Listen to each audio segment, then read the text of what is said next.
Okay, the first thing we're going to do is a salute to the flag.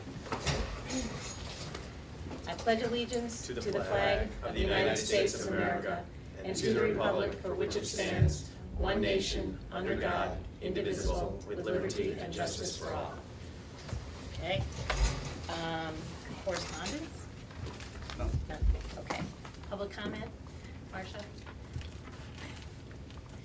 Nobody snuck behind you? No. Okay. So the first thing we have to do is open the floor for nominations for board chair. I nominate.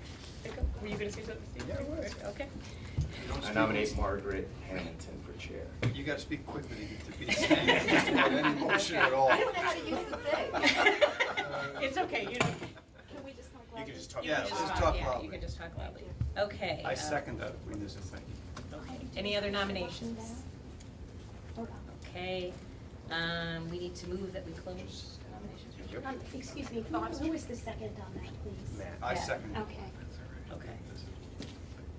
So move that we close the nominations for chair? So moved. Second. Okay, all in favor? Okay, opposed or abstained?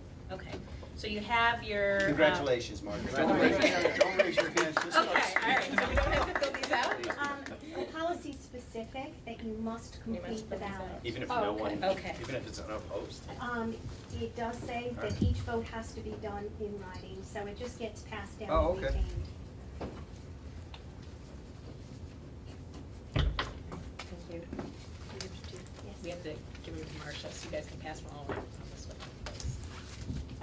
I had to still think I of know. it. You don't.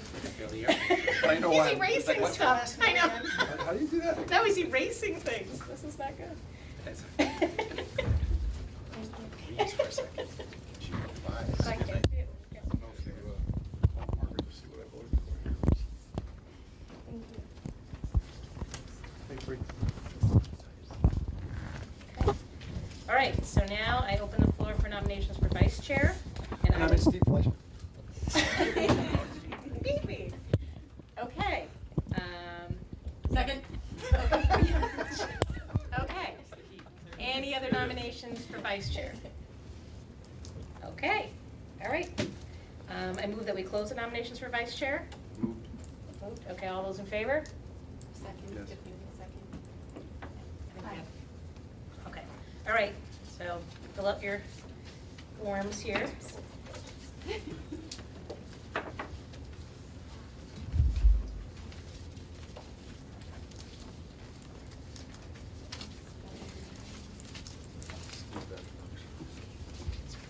The yellow one first. I got it. The yellow What do I one have first. to do? It's 2 sets for each person. Thank you. Yeah, just in case. Yeah. No. All right, I need to open the floor for nominations for secretary. I'll nominate Chris Jaffe to serve as secretary. Okay, all right. I second. Second? Okay. And any other nominations? Okay, move that we close the nominations for vice chair, I'm sorry, for secretary? Oh. Second. All right. All those in favor? I'm at the vote. Okay, all right. Margaret, you made the motion to close? Yeah. I made the motion to close. Oh, Yeah, I yes. second. Is that okay? All right, one more, everybody.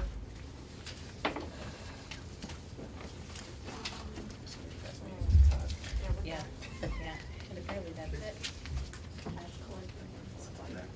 All right, That was the official office. yeah. Okay, Which doesn't? Yeah, I did. Thank you. all righty. We don't have to do anything? Okay. All right, very good. All right, consent agenda. The only thing that's in it are the meeting minutes. So does anybody have anything to extract from the consent agenda?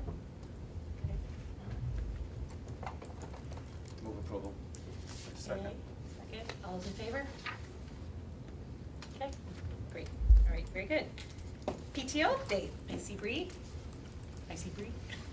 Like romper room. I see Bree. Yeah, we all hot and punchy. Yeah. Okay. A little fired up today. Yeah. End of the year went really well. It was a very smooth transition. We had very well attended PTO picnic. to close out the year. Graduation was fantastic, and now we are in the midst of getting ready for the fall. So we were very happy to be able to give Dr. Stella last week, now, a donation check in the amount of $12,000. We had originally anticipated that we would be able to donate $8,000 to $10,000 towards the North Playground improvements, but we had a great fundraising year. We were able to give 12. The sixth grade class also was able to collect and donate $1,000 from the sixth grade families towards those improvements as well. I believe that's going specifically towards the basketball. That's correct, yes. So that is where we are at, and we're getting ready for the fall. We've been meeting with Mrs. Briscoe in regards to trying to put together something for the fall early in the year, specifically for the 5th and 6th grade students, towards responsible internet safety, in a program that we're working on now. So that would probably be one of our first events above and beyond the usual ice cream social, et cetera. Okay, any questions for Bree? I have a comment more than a question. I don't know if anybody else attended the graduation, or some of us at the table did, but I heard from several people, and I want to share these comments publicly. Of all the speeches, although they were all good, so many people thought your speech was right on target and very informative, and also captivating. It really captured what we all hope that for the Woodbridge school system entails. So I wanted to say thank you very much, because it's not often you get a 12-year-old to say, "Did you hear Mrs. Fennebacher's speech?" I said, "Yeah, I really thought so too." So I wanted to make sure that you knew that a lot of people were touched by what you had to say. Thank you very much. Okay. And thank you for the generous donation. Yes, that too. Very happy. Okay, Dr. Stella, you're on. Well, first I want to extend a very warm welcome to our new board members. You obviously have the gift of giving, because you're going to be giving lots of hours, volunteer hours, but it's the good thing, it's for the benefit of our children. So thank you for being on board with us. And each one of you individually has so many talents and skills and knowledge base to share. Collectively, we have a really powerful board, and we look forward to working with you during the coming year. A very important part of our district vision is helping us to prepare our children for their future, not our past. And part of that, talking to futurists and so on, some of the skills that they'll need have to do with being good local, national, and global citizens. They will have, it's very important for them to have access to other languages, but also even equally as important, other cultures, and have that sensitivity and empathy of being able to deal with people of different backgrounds and diversity. And with that in mind, during my vacation, I took a trip to China, looking for possibilities that could benefit our school. And I want to do a short presentation today, short because two of my colleagues from the staff that I brought with me are on vacation, and I like them to chime in with their voices too, but I thought it was important to give you some information right away. So let me jump into it.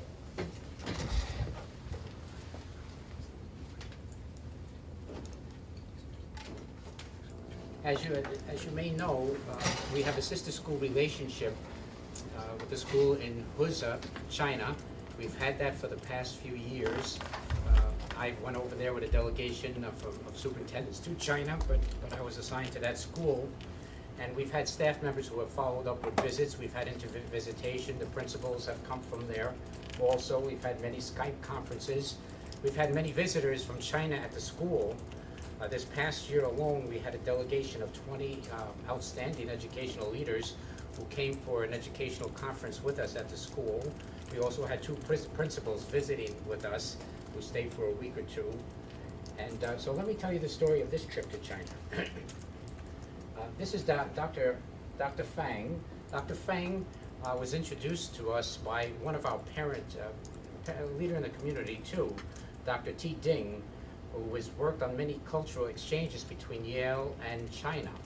And we had a very high educational official come here, and Dr. Ding asked if he could visit the school and if I could arrange for him to visit the middle and the high school. And he came and he spent some time here. We had lots of conversations together, and also we went out for dinner together and we spoke about educational matters. From that time, he contacted me several times through Dr. Deng, inviting me to come to China to visit his school system in Shenzhen, which is near Hong Kong. Of course, the year has been very busy, so I kind of put it off, but he was insistent. And at the end of the year, after graduation time, I agreed to go. This was paid for by the Shenzhen school system, and I agreed to give some educational presentations there while I was there.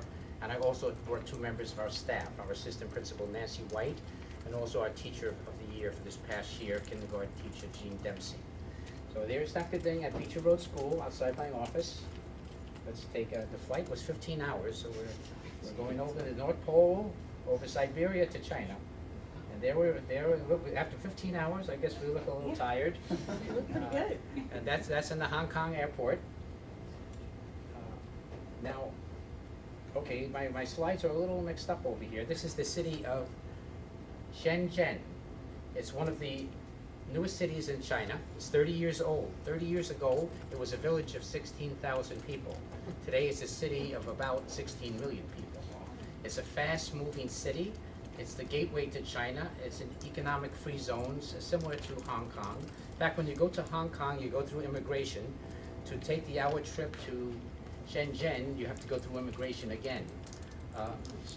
And it's you see a lot of young people there because there's a lot of opportunity, corporations, international corporations, and so on. So people, it's a city on the move, and it's a city that really truly joins East and West. So I thought it would be important to take a look at the school system there. So it has similarities, but there's a difference from the traditional Chinese school system too. This is a view. There are just buildings going up one after another. And there's our good friend. Oh, I think I have the slides mixed up over here. Let me take a look here. Okay. I'm gonna put this on pause here. We're gonna go to the slideshow here. Okay.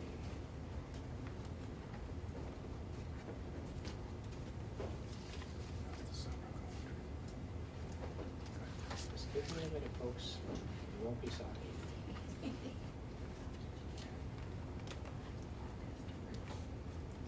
We won't get to see you in a peony hat, will we? They reserve that for Mr. Woodbridge. Okay, here we go. No, they would do that to me.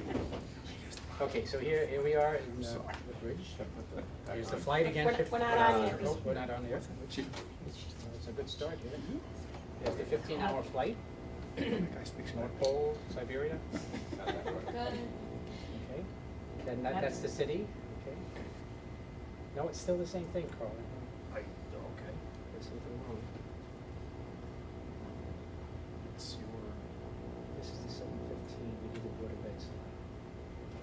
that's the full 73 slides.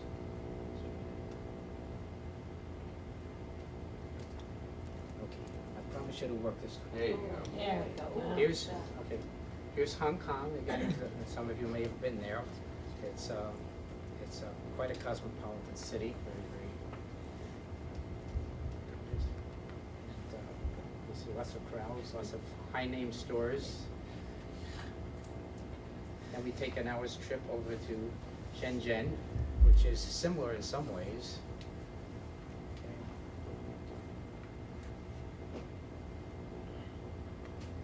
We visit the offices of Dr. Fang, and he has a corporation. It's an unusual situation.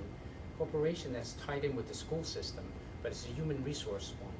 And the urgency and a central goal of the entire system there is to prepare children for a global economy and for a global society. So they're looking for all kinds of relationships with key, what they would consider exemplary school systems throughout the world. They took good care of us there. There's a typical dinner, lunch. If you go with us next time, we're busy it was a rigorous trip from early morning to late night. So you have lunch and dinner, and there's usually a lazy Susan with about 14 to 15 different dishes. I wasn't sure what I was eating, but it was good, and they really have good chefs. It wasn't like Chinese food here in the States, but it was very, very good. In fact, much better in fact. But the focus was on children, of course, and we were very well received. To our surprise, we thought we would be visiting one school. We visited, I would say, 3 to 4 schools a day, so they had us moving. And it gave us a good overview. And Dr. Fang was true to his promise at dinner. I didn't think he remembered. He said, Dr. Stoll, if you come, I promise you, I'll have 3,000 children assembled. We'll have teachers there and so on, and you'll give a speech. I said, about what? He says, anything. So the kids, he did assemble the children, to my surprise. There they were. And they announced that I was going to give a 30-minute speech. Oh, jeez. So I spoke to the children. I said, well, these are children. Speaking to the Beecher Road School children. They applauded after everything I said. Of course, it was translated, so everything I said, they applauded. I said, wow, I didn't know I was that great. And this will just give you a little snapshot. These are 7th graders. There were 40 to 50 children in every class. You don't get that sense though when you're there, because the routines are very, very good. And there's an attempt to individualize to the extent they can, because to try to copy Western methods here, you'll see small group work going on. And but take a look at the stacks of books too on the desk that are there. There is a really focus on education. And I don't know, I went to 15 schools, I don't know if it was staged, but every question the teacher asked, and no matter where we went, all the hands were up. So,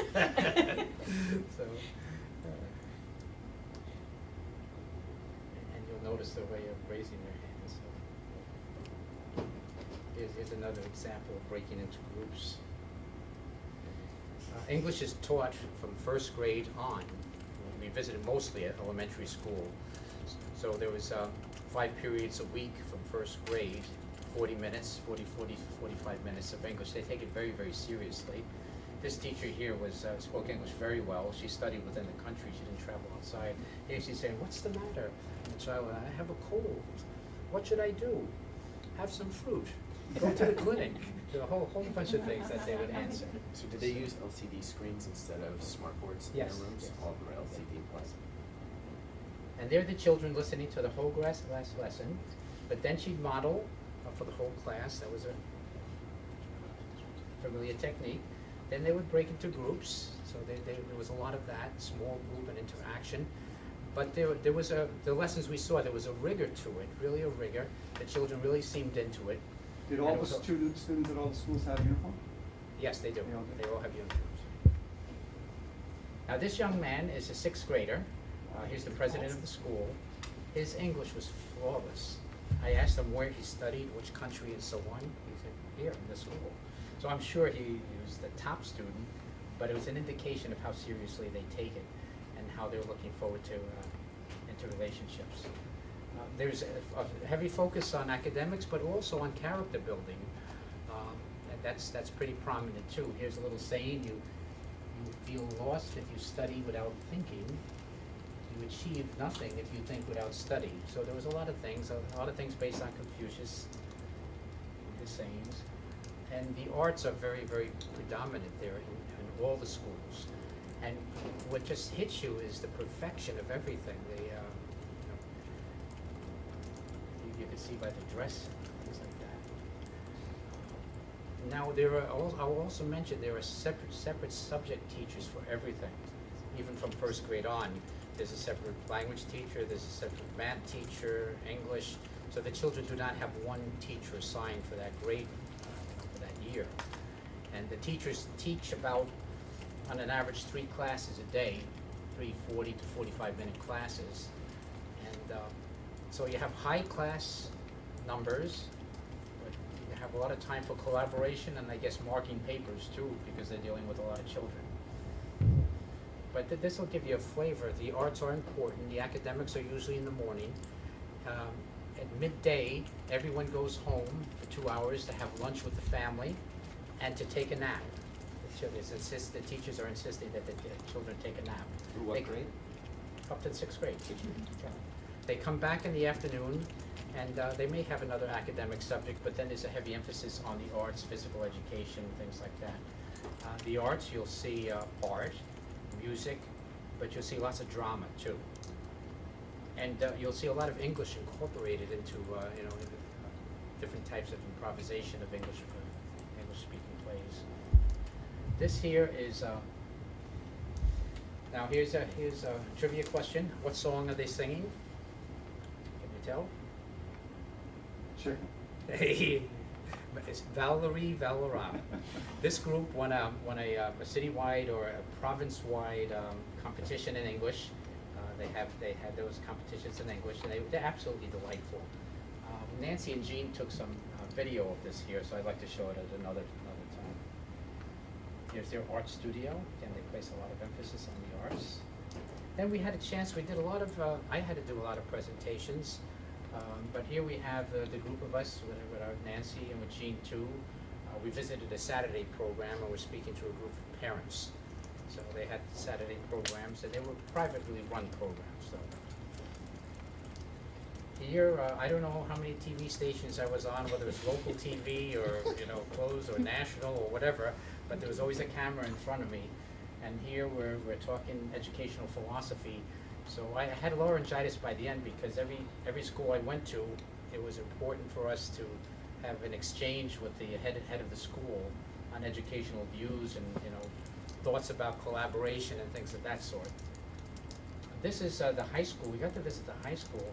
This high school auditorium is probably 4 times the size of the John Brady Auditorium, but it was a very, very modern high school as far as electronically and what they're doing. This might be something that might benefit in Amity if they're interested in it, but we were very impressed with what we saw. And I have to say, I was very impressed with the caliber of the educational leaders in the school systems there. They were very well versed on educational research. They were very well versed on international education and so on.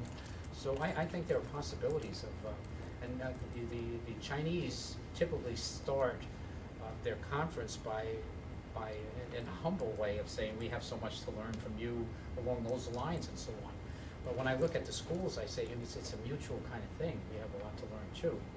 Any good educators or teachers that think aloud together can benefit from each other's thinking. Children are children. Even though it looked a little regimented in the classroom, you see them at play. They like to roughhouse it. They love to laugh and play together. They're creative with their play. They're delightful to be with. They're very welcoming. And I had fun. I think our teachers did too. Now I had a chance on a half day off or the day off on Sunday. I took a trek to go visit my niece who lives outside of Hong Kong, about an hour from there. And then they took me back into Hong Kong. Those are my 2 nieces, her daughters.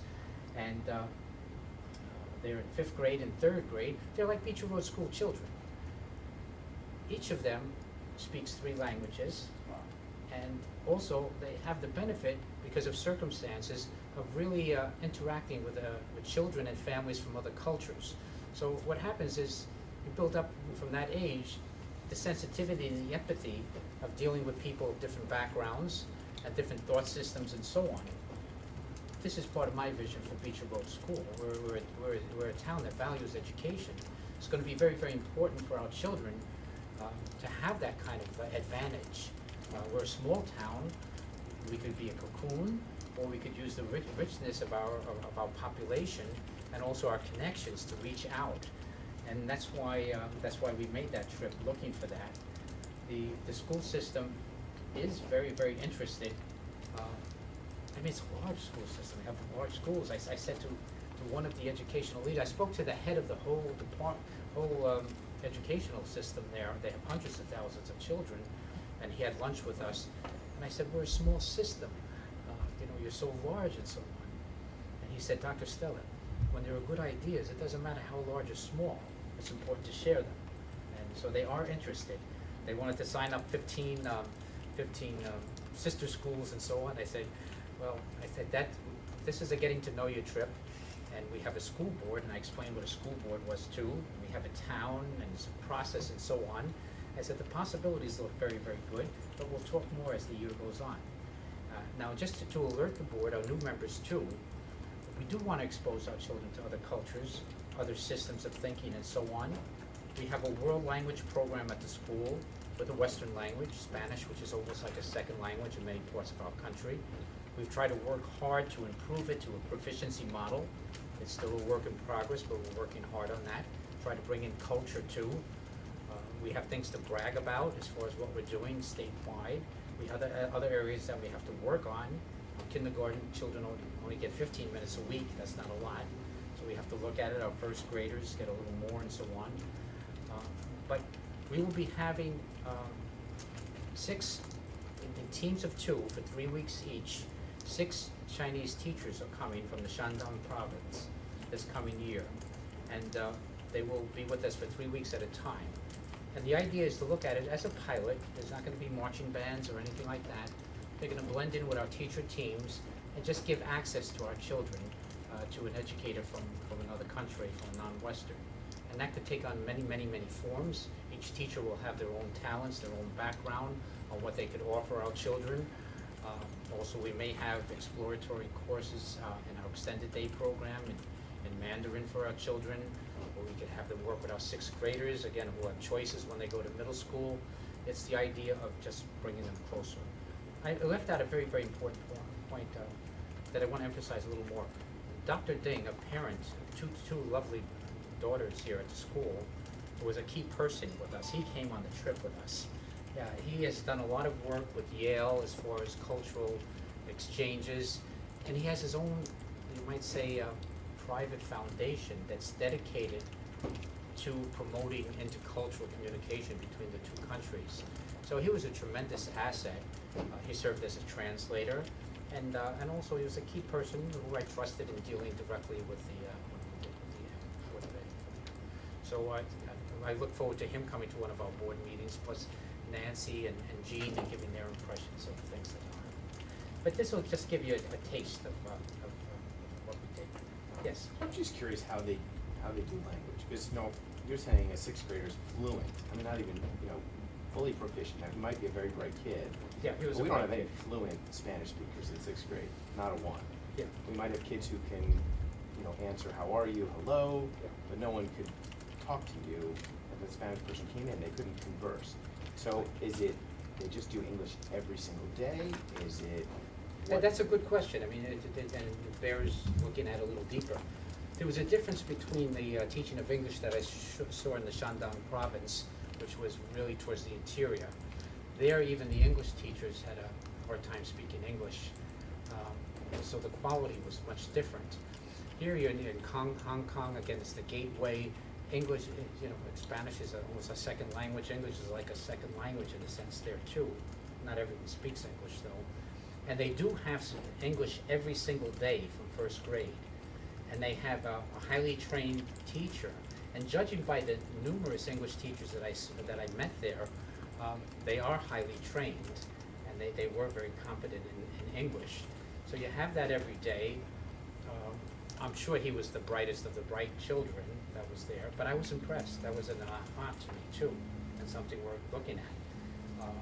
They're very organized in their approach to language study, at least by what I could pick up. We were there for 8 or 9 days, but what I could pick up. The important thing is that I see this as a school system that's on the move, that's looking at the globe, that knows that there's change going on in the world, and they want their children prepared for that kind of situation. So they're sending people to different countries looking for different practices and so on, and then they're not afraid to try some things out. So that's a partial answer to your question. I mean, I don't know what else, whether we had individual tutoring besides the classes or things of that sort. But that was an aha moment when we met him.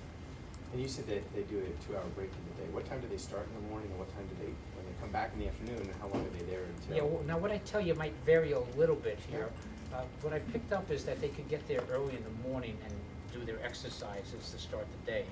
But I think their day is pretty well modeled on our day, especially if you consider it's extended day, going to 5 o'clock, 5:30 or so on. So they have so their academic day is about the same as ours, and then they have the 2-hour lunchtime in there, and then they have their focus on the arts and physical education in the later afternoon. So they don't take their daytime, so our academic day, so the difference is we use our day to get arts and athletics, Everything in and they use Yeah, they use the whole span, Extended but they hours. have it, here we have what, our children eat lunch 20 minutes, half hour, and they have a 2-hour block there too. And again, there's no busing. Children either walk home, or they're driven, or they come on bicycle, but it's up to the parents to get the children to school. I will mention one thing, there was one school, there were differences with the schools too. One school, we have a big project in sustainability here in protecting the environment. When I heard what they did though, I was just flabbergasted. They have an international award for being a green school. And I can't even begin to describe, they recycle water, they did so many things. And cultures are different because they involve the parents, we do too, but it's a little easier somehow culture-wise because what they ask the parents to do is not drive their children to school. And some of them live miles away. And I asked the principal, I said, was there any pushback on, telling people not to, and he looked at me, I don't think he understood the word pushback. Yeah. He said, no, we explained what we're trying to do and how it would benefit the children, and people are cooperating. So I don't know if it was as simple as that, but we were very, very impressed. So you really see some signs of, I don't want to I don't want to exaggerate, but you do see signs of excellence in certain areas at different schools that certainly I have my eye on as far as that goes. But so I think it's important to, there's so many things happening, we're so busy at school, there's so many state regulations and so on. We could get so tied down with the necessary to lose the big vision. We have to have the big vision in the sense of what's going to benefit our children, not only compliance with state or whatever, but what's going to benefit our children when they become young adults and so on. So we're looking at these kinds of things. And so I don't know, any other questions that you have, or we'll have further conversations in the future. I just wanted you to be aware of what this was. The trip didn't cost the taxpayers anything. We went on our vacation time, but it's something that's very, very important, I believe, for education. Thank you. Yeah. And let me just get this here.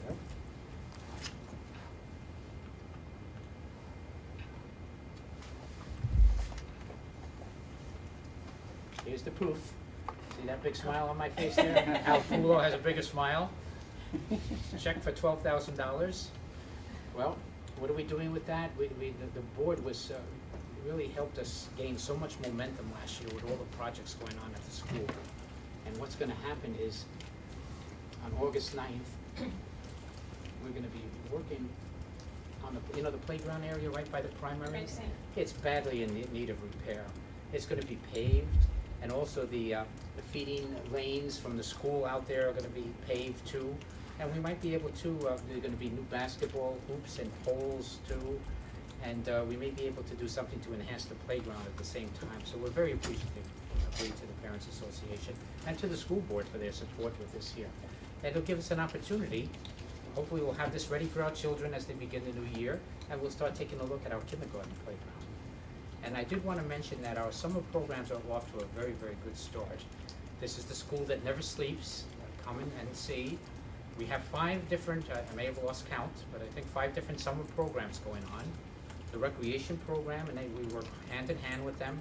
That's about 100, the numbers vary from week to week, but about 180 students, that's the number I picked up. We have our summer enrichment program.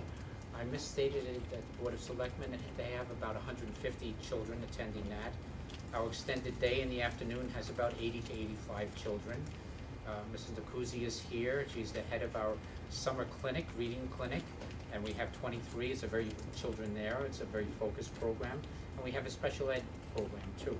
In addition, there have been teachers who have been coming in to do curriculum work and other kinds of work in preparation for the coming year, and the administrators have been very, very busy. Let's see.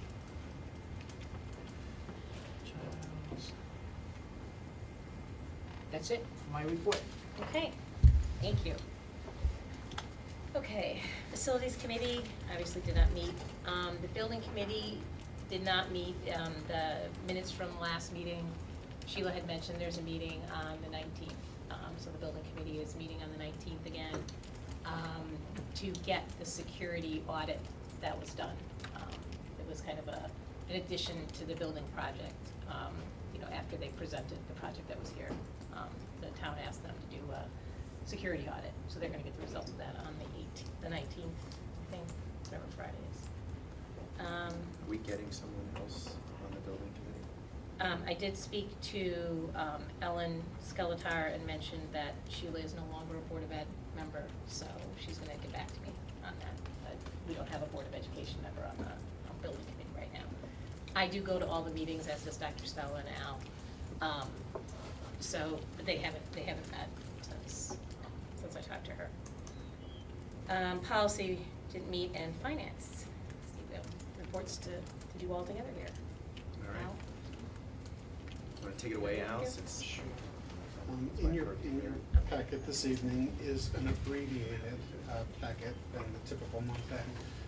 And the fact of that being that we're in the process of closing out year-end final adjustments, encumbrances, liquidations. The new board members, the first schedule that is typically included that is not is the monthly summary, and that report probably would have been a little cloudy if we had included it with all the year-end adjustments going on. So we will have that final report for you at the next board meeting. However, the headlines, if I will, on this one, the monthly summary detail report currently shows a projected surplus of about $32,745. Again, if there's a key takeaway word I ask you tonight is preliminary. We're still doing our year-end. And based on what I'm seeing in the closeouts, we're probably going to see projected surplus at the end of the day of about $42,000, as was reported at the June Finance Committee meeting. Again, it's that process of closing out, reviewing our encumbrances, final liquidations that will allow this to, or cause this rather, to be a moving report, if you will. Continued on in the finance packet, pages F7 and F8 that speak to the ancillary programs. Cafeteria Extended Day, we're delighted to report both cafeteria and extended day finished with slight net incomes, and that is reflecting, including the board's adjusted calendar from our earlier in the year weather events. You'll note that field trips right now does show a deficit, but again, year-end closeouts and adjustments, and that's due to a timing of deposit receipts. So again, we expect that that'll cycle through. It's really all good news on the ancillary programs, all have gone through with slight operating profits. Again, for the new board members, as you acclimate to it, the summer programs that you're seeing on these reports are the revenues and expenditures from July and August 2012. We won't have the current year summer enrichment program numbers until later in probably the September meeting for the final of all checks, receipts, and expenditures on that. So we'll report the 2013-2014 SEP program results probably at the September Finance Committee and board meetings. Any questions thus far on reports? Final schedule in the packet is the transfers. And you'll recall that we had brought forth initial transfers earlier in June, and we decided to bring forth one final all-inclusive suite, which is here for you on page F9. Really what this highlight reflects is the use of savings specifically in key areas of our medical insurance and our natural gas heat conversion that afforded much of the board's year-end initiatives, the paving, the telephone voicemail system, the math books, and all of those year-end initiatives. So what you're seeing here is the final true-up, if you will, of the line items and making the necessary account adjustments. Again, any questions? So just to be clear, so during the year when we have what looks like line item surpluses, we don't do transfers throughout the year, we just save them all to the end, because otherwise it would be very confusing to people. Things that look like we were ahead, suddenly we're behind. So we do the transfers in terms of spending the money, but we just do one summary sheet for the most part. We did excess that went to things. So the main things were in the last 3 months, we approved a lot of end-of-year projects, including the acoustics in the cafeteria, telecommunications, Painting. carpeting, painting, so we have a lot of projects that are gonna occur this summer. Yeah, the Finance Committee has been a very vital committee, working with us and with the town too on this year. And again, our surplus this past year was not because of accounts that we misjudged. There was key drivers, as Al mentioned, such as the fuel, the gas, switching to gas, and also insurance benefit that we had that was unexpected. And what Steve said is true. It really has given a lot of momentum to different projects. This summer, we have the acoustics that will be taking badly needed work that will be done in the cafeteria, too, and all the other things that Steve mentioned.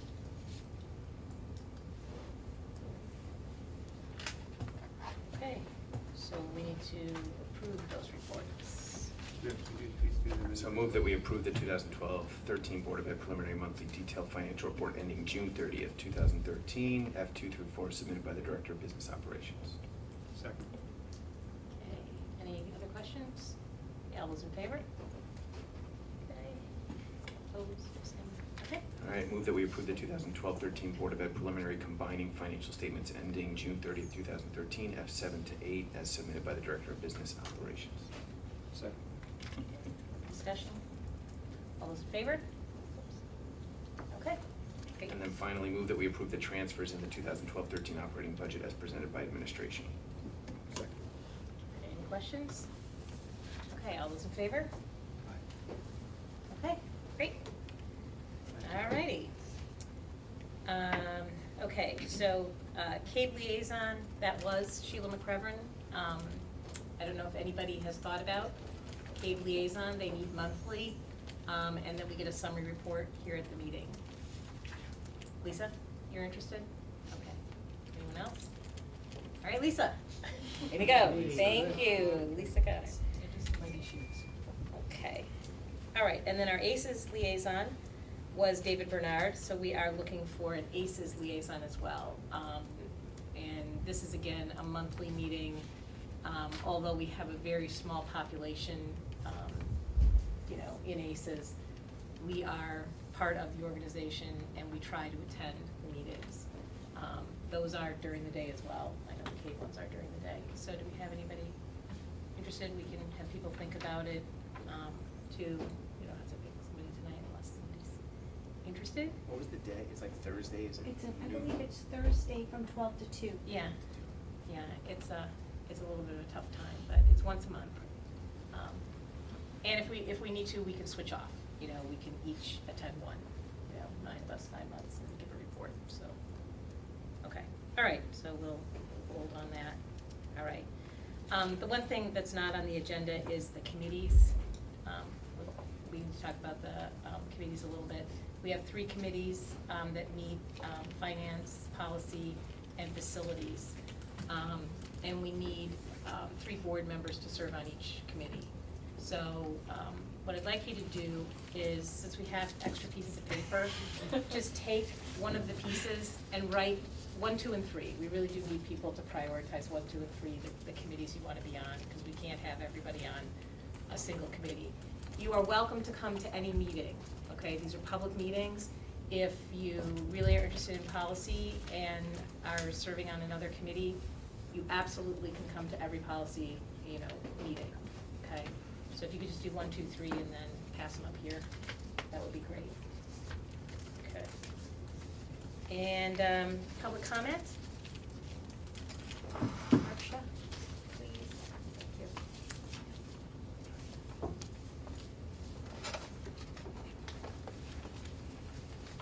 I feel like you're passing notes. Passing out. Shh, don't read. Oh, Marsha, I'm sorry. Nothing. No? Do you have to give the results of the vote? The votes, Although we know. I don't think so. You don't have to announce the votes, do you? From earlier? No, it's No, unanimous. okay, all right. Okay. I didn't know if You just had making to. trouble over there, Matt? I'm like, geez, Mary's trying to stage a coup. Well, actually, he's correct. Oh, It was okay. not unanimous, Oh, and okay. the recording of those votes would have been announced. Oh. But because it was unanimous, Okay. it sort of fulfills it. Keep us on our toes, Matt. Tough room. All right, very good. I guess that's it, unless anybody has anything else.